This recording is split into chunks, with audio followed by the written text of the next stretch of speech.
எதிர்கட்சியில இருக்கக்கூடிய திடீர்னு இப்ப இனிமேல எந்த காலகட்டத்திலயும் நாங்க பாஜகவோடு ஒட்டு இல்லை, உறவு இல்லை, எதுவும் இல்லை அப்படின்னு சொல்லிட்டு தேர்தல் வந்தோன்னா மறுபடியும் ஸ்டிக்கர் ஓட்டிச்சு இல்லையா? அதனால 4 வருஷமா காணும். எடப்பாடியார் அவர்களே 4 ஆண்டுகளாக எங்க இருந்தாருன்னு தெரியல. இப்ப திடீர்னு தேர்தல் வந்த உடனே அந்த பஸ்ஸுக்கு கூட நம்முடைய முதலமைச்சர் அவர்கள் ஒரு பெயர் வைத்திருக்கிறார். என்ன பேரு? அதனால அந்த பேருந்தில ஏறிக்கொண்டு வருகிறார். வந்து நீங்க என்ன பண்ணீங்க அப்படின்னா, நீங்க 4 வருஷமா ஆளை காணும், நாங்க என்ன பண்ணோம்னு உங்களுக்கு தெரியலன்னா நாங்க என்ன பண்ண முடியும்? ஆனா கட்சியை நீங்க நல்லா நடத்துங்கன்னு நாங்க கவலையோடு சொல்கிறோம், அக்கறையோடு சொல்கிறோம்.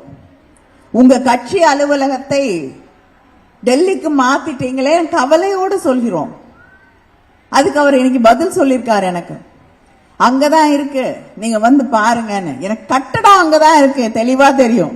கட்டடத்துக்குமா டெல்லிக்கு எடுத்துட்டு போக முடியும்? முடிஞ்சா எடுத்துட்டு போயிருவீங்க பிரிச்சு.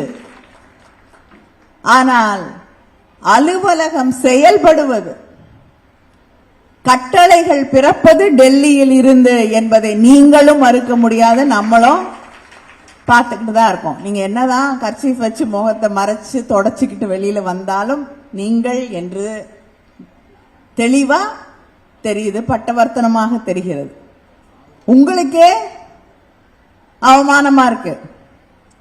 அலுவலகம் உண்மையாகவே அதிகாரம், அலுவலகம் இருக்கு, கட்டடம் இருக்கு, ஆனால் அலுவலகத்தின் அதிகாரம் டெல்லியின் கையிலே கொடுக்கப்பட்டிருக்கிறது. அதுதான் உண்மை.